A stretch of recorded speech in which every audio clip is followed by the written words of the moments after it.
Bismillahirrahmanirrahim. Assalamualaikum warahmatullahi wabarakatuh dan salam sejahtera.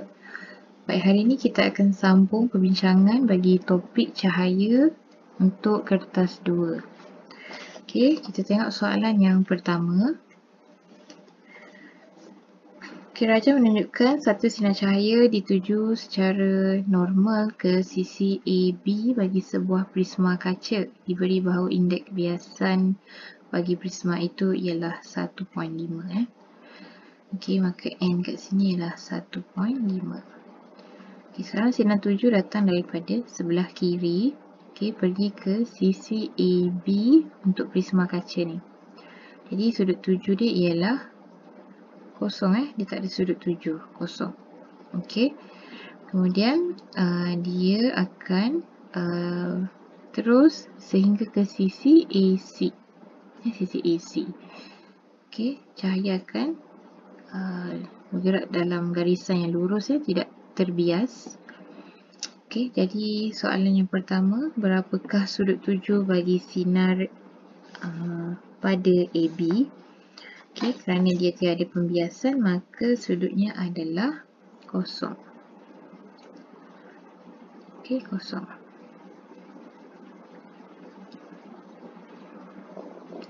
Okey, seterusnya soalan yang kedua, berapakah sudut tuju pada AC?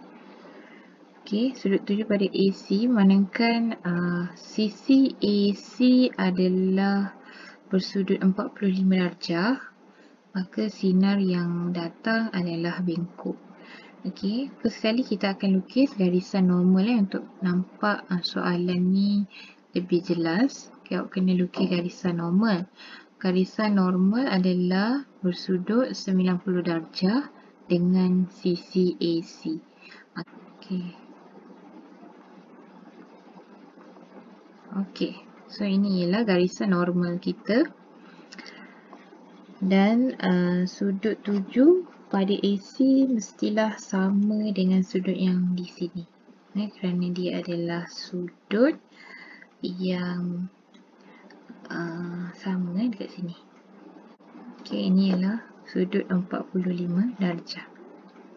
Okey. 45 darjah.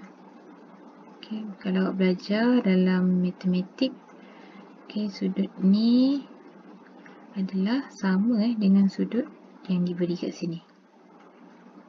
Okey, kerana ini pun 45 darjah, maka 90 45 sini, 45 sinilah. Okey. So, yang kedua jawapan dia 45 darjah. Soalan ketiga, hitungkan sudut genting bagi prisma kaca. Okey, untuk mengira sudut genting kita memerlukan formula N sama dengan 1/sin C. Okey, formula penting untuk mengira sudut genting. Okey, nilai N telah diberi dalam soalan 1.5. Okey, 1 bahagi dengan sin C. Okey, kita buat ubah dia punya kedudukan. Okey, kita akan dapat sin C sama dengan 1/1.5. Okey, 1/1.5 awak boleh tekan kalkulator. Kemudian awak shift sign, maka awak akan dapat nilai C sama dengan 41.81 darjah. Maka ini merupakan sudut genting. Okay, soalan B1. Apakah yang akan terjadi kepada sinar cahaya selepas mengena permukaan AC? Okey, sinar cahaya ini memandangkan sudut tuju I adalah lebih besar daripada C, maka berlakulah fenomena pantulan dalam penuh. Masih ingat dengan syarat pantulan dalam penuh? Okey, ada dua syarat yang perlu dipatuhi, iaitu medium cahaya bergerak adalah daripada medium yang lebih tumpat ke kurang tumpat, di mana prisma kaca lebih tumpat bergerak ke udara yang kurang tumpat. Itu syarat dia lah. Yang kedua, sudut tuju mestilah lebih daripada sudut genting. Kita dah kira sudut genting kat sini ialah 41.81. Maka sudut tuju dia 45. Jadi 45 mesti melebihi daripada 41.81. Maka akan berlakulah fenomena pantulan dalam penuh.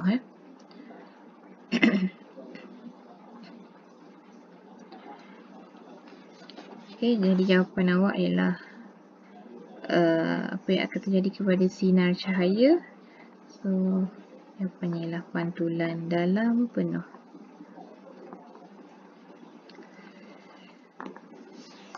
Nombor 2, terangkan keadaan yang diperlukan untuk kejadian B1.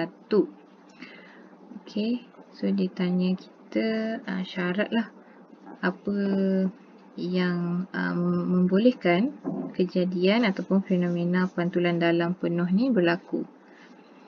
Yang pertama ialah sudut tuju lebih daripada sudut genting. Baik, yang kedua ialah cahaya bergerak daripada medium yang tumpat ke medium yang kurang tumpat. Pelajar boleh tulis dalam bentuk ayat yang lebih baik. Baik, nombor 3, namakan satu peralatan menggunakan konsep fizik yang dinyatakan dalam B1. Contoh alat yang menggunakan konsep pantulan dalam penuh adalah seperti gentian optik. Ataupun lampu pemantul yang berada di permukaan jalan. Itu juga menggunakan pantulan dalam penuh. Baik, kita teruskan ke soalan nombor 2. Raja menunjukkan dua sinar cahaya yang selari ditujukan kepada sebuah kanta cembung L yang mempunyai panjang fokus 5 cm. So, diberi F sama dengan 5 cm. Lengkapkan raja sinar di atas untuk menunjukkan sinar cahaya melalui kanta cembung. Baik, sinar cahaya datang daripada sebelah kanan. Biasa kita belajar sinar cahaya datang daripada sebelah kiri. So, tak ada masalah. Yang penting kita faham konsep pembiasan untuk kanta cembung. Maka kita boleh jawab soalan ni. Baik, lengkapkan raja. So, cikgu akan lukiskan paksi kanta dulu. Cahaya datang.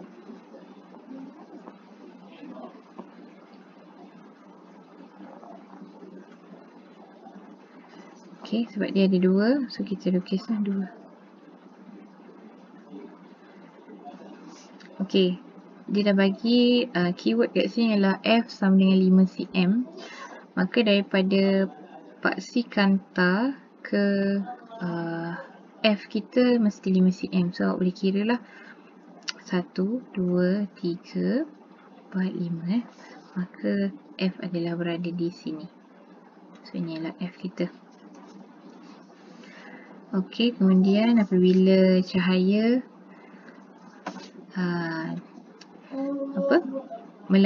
melepasi daripada paksi kanta, cahaya akan ditumpukan kepada titik fokus. Awak boleh ambil pembaris dan sambung ke titik fokus. Kita lukiskan anak panah. Satu lagi pun sama, tumpu ke titik fokus guna pembaris. So, nak tambah lagi anak panah kat sini. So kita akan dapat satu markah lah. Kita lukis sinar cahaya. Nombor 2, berapakah kuasa kanta dalam unit diopter? Ini adalah luar daripada silibus. Cikgu dah check dalam buku teks, tak ada pula dinyatakan tentang diopter. Tapi untuk pengetahuan awak, formula untuk pengiraan kuasa kanta dengan panjang fokus adalah P sama dengan 1/F. Kita boleh masukkan power sama dengan 1/F lah, focal length. So 1 bagi 5 cm sebab kita punya F tadi kat sini ialah 5 cm. 1 bagi 5, so kita punya kuasa kanta ialah 20 diopter, 20 D. Jadi cikgu teruskan ke soalan B. Soalan B, rajah 2.2 menunjukkan lintasan bagi satu sinar cahaya monokromatik yang melalui prisma kaca. Sumber cahaya monokromatik datang daripada sebelah kiri kanta. Kemudian dia bergerak ke paksi kanta yang bergerak lurus. Dan melalui satu celah yang sempit di sini. Dan dia melepasi celah dan kemudian melalui prisma kaca. Dari prisma akan menghasilkan satu cahaya yang terbentuk di skrin putih. Baik, tengok soalan dia. Nombor 1, kanta cembung L dari rajah 2.1 digunakan untuk menghasilkan sinar cahaya yang selari seperti yang ditunjukkan dalam rajah 2.2. Berapakah jarak antara sumber cahaya dan kanta cembung L? Soalan ni berkaitan dengan soalan A tadi. Soalan kanta, so diberi F sama dengan 5 cm. Jadi ditanya berapa jarak antara sumber cahaya dan kanta cembung. Jawapannya ialah 5 cm. Kanta ni kita boleh nampak dia tertumpu di sini. Jadi titik penumpu ni dinamakan sebagai titik fokus. Maka jarak fokus 5 cm. Kita kaitkan dengan titik fokus tadi lah. Soalan kedua, tentukan indeks pembiasan bagi prisma kaca. Baik, kita nak guna formula N sama dengan sin I per sin R. Sin I ialah 60 macam dapat 60. Kita tengok kat sini. Untuk gambar rajah ni cikgu close up sikit. First kita kena lukis garisan normal dengan sisi prisma ini. Lukis garisan normal. Daripada sini kita boleh nampaklah berapa sudut tuju dan berapa sudut biasan. Bagi sudut tuju mestilah di antara garisan normal dan juga sinar. Maka sudut tuju kat sini. Sudut pantulan di sini. Mungkin awak kena buat calculation lah. Kita kena ada penolakan. Iaitu untuk dapatkan sudut tuju. Sudut tuju ini adalah sudut 90 darjah kan. Sama dengan sebelah. Maka 90 tolak 30 yang ni. Kita akan dapat 60. 60 tu yang mana? Yang ini. Yang berwarna biru ni. Sudut tuju dia. Yang ni ialah I.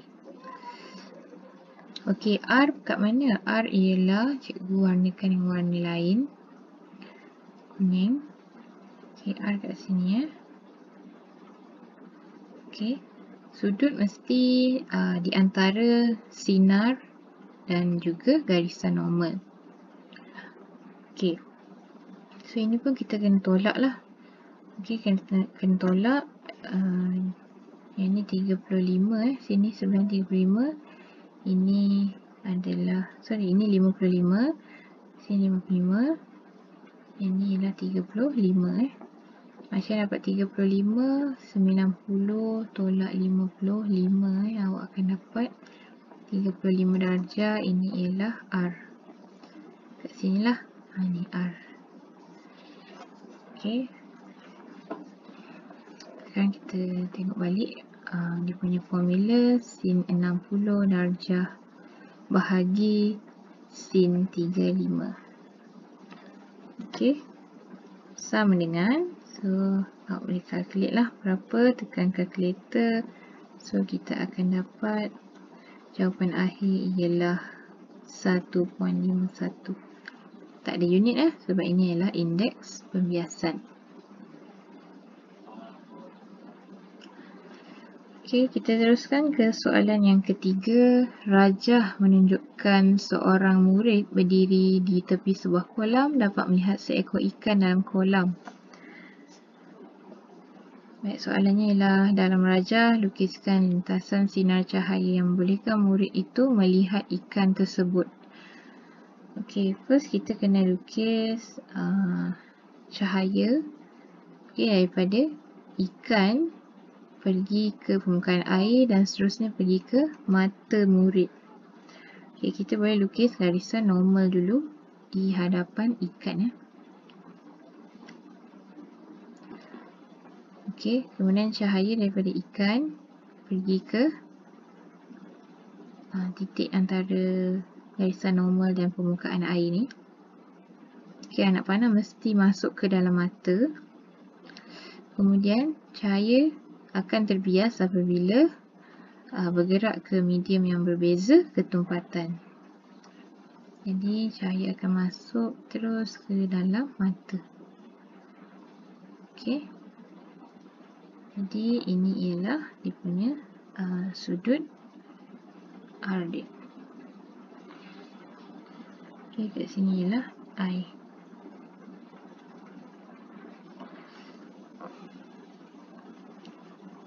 Okey, nombor 2, terangkan mengapa cahaya mengikuti lintasan dalam A1. Okey, jawapannya kerana cahaya terbias daripada medium yang lebih tumpat ke kurang tumpat. Okey, cahaya terbias ataupun cahaya dibiaskan apabila bergerak ke medium berbeza ketumpatan.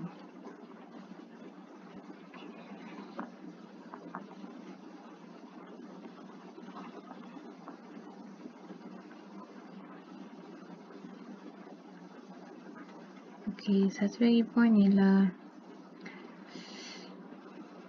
kelajuan cahaya berubah. Okey, kelajuan cahaya berubah. Okey, dalam medium yang tinggi ketumpatan, kelajuan cahaya adalah lebih perlahan dalam air, lebih perlahan berbanding di udara.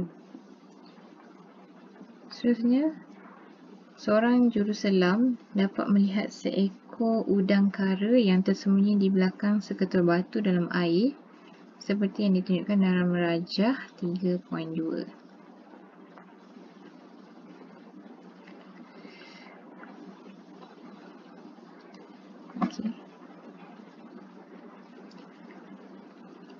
Dalam rajah 3.2, lukiskan lintasan sinar cahaya untuk menunjukkan bagaimana juruselam dapat melihat udang kara itu. Lukiskan garisan menunjukkan pantulan dalam penuh berlaku di kawasan laut ni. Dan cahaya akan bergerak daripada objek udang kara ke mata juruselam.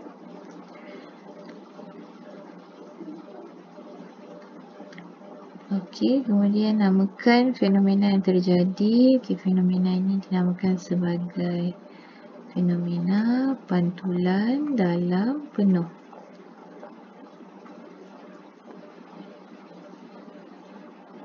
Terangkan bagaimana fenomena ini berlaku. Fenomena ini berlaku apabila cahaya bergerak daripada medium tumpat ke kurang tumpat. Cahaya bergerak dari medium tumpat ke medium yang kurang tumpat. Okey, dan lagi satu syarat untuk berlakunya pantulan dalam penuh adalah sudut tuju mestilah lebih daripada sudut genting. Okey, I lebih daripada C. Okey, kita pergi ke soalan yang keempat.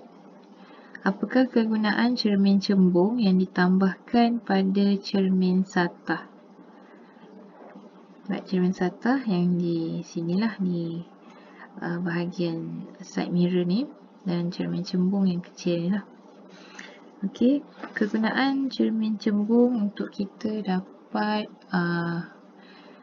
melihat dengan lebih besar medan penglihatan tu. Okey, dan memberikan kita penglihatan yang luas selain daripada mengurangkan blind spot. Okey, so kita boleh tulis kat sini untuk memberikan medan penglihatan yang lebih luas.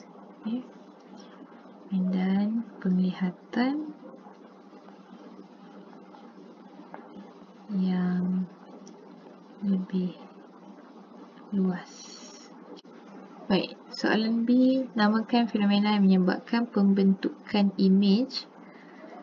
Okey, ini adalah fenomena pantulan cahaya. C, imej yang terbentuk adalah tegak dan diperkecilkan. Nyatakan satu ciri yang lain. Cirinya ialah maya kerana imej terbentuk di dalam cermin. Okey, imej yang terbentuk di atas skrin adalah imej sahih. Okey, ataupun imej yang nyata. Soalan D, rajah 4.2 menunjukkan rajah sinar yang tidak lengkap. F ialah titik fokus dan C ialah pusat lengkungan. Lengkapkan rajah sinar untuk menunjukkan bagaimana imej terbentuk. Okey, jadi kita kena lukis gambar rajah sinar yang lengkap untuk cermin yang ditunjukkan dalam rajah ni lah. Okey, so ini ialah cermin cembung. Kita completekan dia punya ni, kita akan dapat ni ialah cermin cembung. Baik, cermin cahaya akan pergi ke arah cermin dan akan dipantulkan seolah-olah cahaya tersebut datang daripada titik fokus F. Okey, maka kita akan lukis garisan putus-putus, kemudian baru lukis garisan lurus. Baik, seterusnya cahaya dari objek akan pergi ke C, pusat kelengkungan. Akan pergi ke C.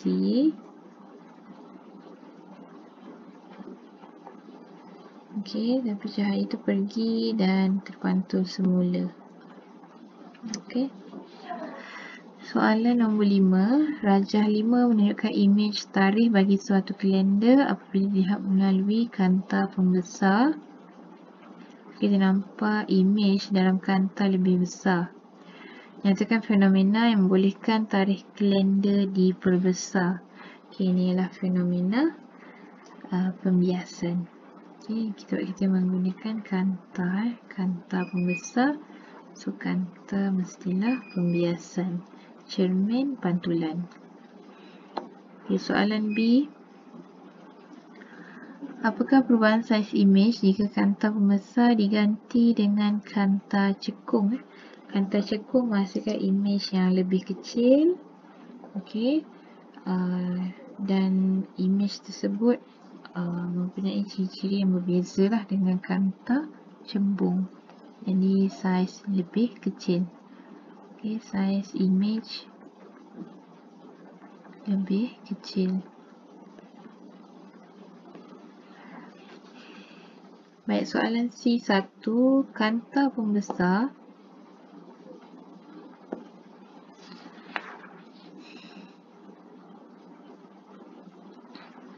mempunyai panjang fokus 5 cm dan dibawa dekat kepada surat khabar untuk Kanta pembesar mempunyai panjang fokus 5 cm dan dibawa dekat kepada surat khabar untuk membaca berita.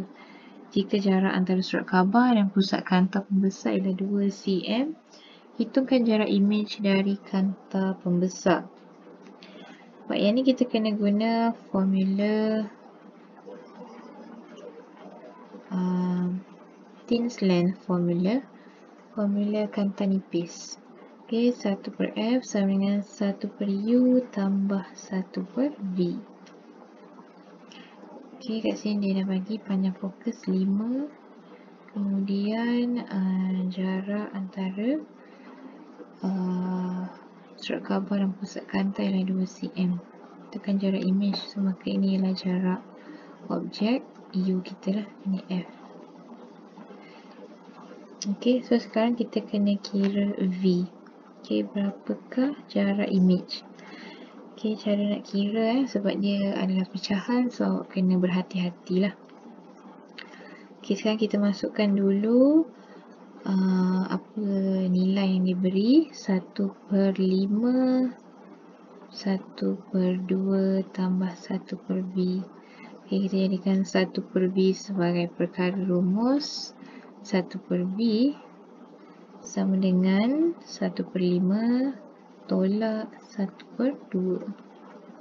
Okey, kenapa tolak? Kerana kita ubah dia punya kedudukan ni lah. Kita bawa ke sebelah yang lain. So, dia akan jadi nilai negatif. Okey, jadi cikgu lebih senang untuk tukar kepada perpuluhan. 1/5. Okey, cikgu tukar kepada perpuluhan. So, kita akan dapat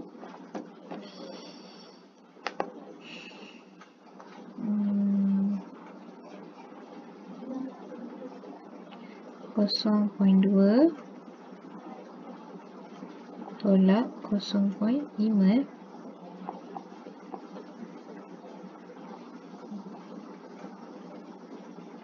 Okey. So, jawapan dia ialah negatif 0.3. Okey, ini untuk 1/v. So, v adalah 1 bahagi 0.3. Kita akan dapat negatif 3.33 cm.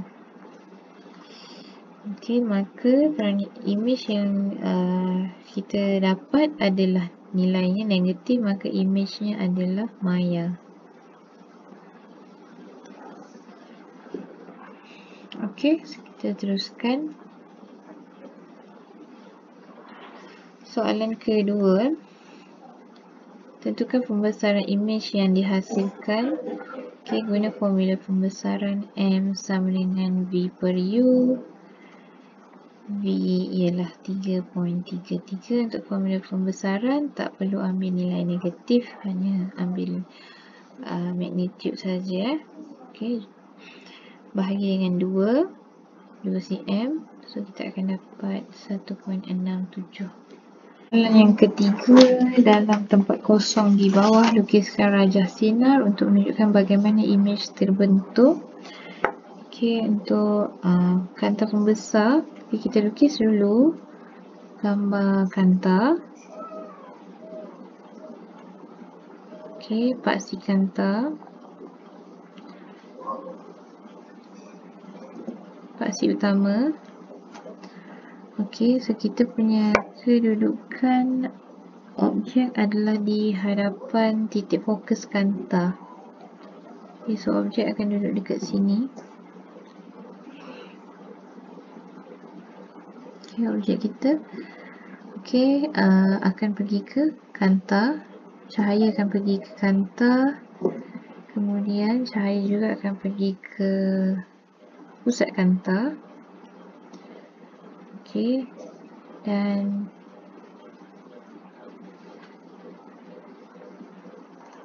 yang ni dia akan pergi ke arah titik fokus lah, titik fokus kanta yang sebelah sini.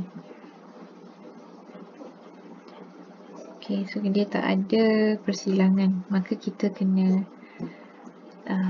cari persilangannya di sebelah kiri. So, bila kita lukis, kita akan nampak silangan dia agak jauh. Kerana imej yang dihasilkan adalah lebih besar. Sesuailah dengan fungsi kanta pembesar untuk membesarkan imej. So, imej lebih besar. Imej yang lebih besar, imej maya dan juga tegak. Dia tidak songsang. Kalau imej maya, kita kena lukis dia garisan putus-putus. Okey, garisan putus-putus. Kanta. Imej terbentuk di dalam kanta. Baik, seterusnya soalan nombor 6.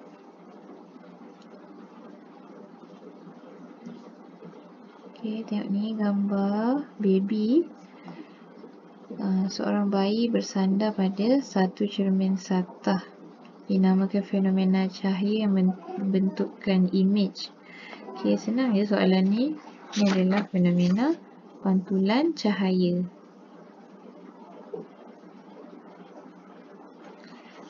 Okey, soalan B. Saiz imej adalah sama dengan bayi dan tegak. Nyatakan dua ciri-ciri lain bagi imej bayi. Okey, imej ni ialah imej maya. Okey, kerana dia terbentuk di dalam cermin dan imejnya adalah songsang sisi. Okey, songsang sisi maksudnya tangan kanan bayi tu, tapi imej dia adalah tangan kiri. Okey, kiri jadi kanan, kanan jadi kiri. Baik, seterusnya soalan C. Apabila bayi bergerak 30 cm jauh dari cermin, berapakah jarak antara bayi dan imejnya? Okey, so kita darab dua lah. Semakin jauh objek dari cermin, semakin jauh jugalah imej dari cermin. Okey, sekiranya bayi itu bergerak 30 cm lebih jauh, maka imej juga 30 cm lebih jauh daripada cermin. Okey, sekarang ni ditanya berapa jarak antara bayi dan imej. Ini jawapannya ialah 30 cm bayi ke cermin, kemudian cermin ke imej 30 cm. So, jawapan 60 cm. Boleh faham tak? Bayi, okey, bayi pergi ke cermin, kemudian cermin pergi ke imej bayi. So, ni 30, jarak imej 30. So, kita tambahkan, kita akan dapat 60. Okey, soalan D.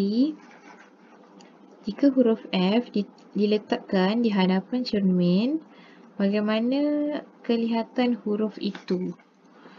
Okey, so huruf ni akan kelihatan songsang sisi.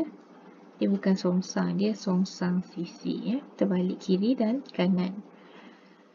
Soalan E. Nyatakan satu fenomena lain yang disebabkan oleh cahaya bergerak dalam garis lurus. Okey, fenomena yang kita boleh tengok lah. Jarang-jarang kita dapat tengok gerhana matahari ataupun eclipse. Eclipse of sun. Soalan yang terakhir F. Seorang murid berdiri di hadapan cermin satah dan boleh melihat imej lampu seperti yang ditunjukkan dalam rajah 6.2. Lukiskan rajah sinar untuk menunjukkan bagaimana murid itu dapat melihat imej lampu. Soalan ni mudah je. Okey, yang penting kita tahu konsep lah. So, cahaya mesti bergerak daripada objek ke pemerhati. Ni adalah pemerhati. Cahaya mesti masuk ke dalam mata. Okey, so cahaya akan pergi ke arah cermin. Okey, cikgu lukis dua sinar cahaya. Okey, kemudian cahaya akan dipantulkan ke dalam mata pemerhati. Okey. Ni macam tu. Okey, kita buat satu garisan putus-putus pergi ke arah imej.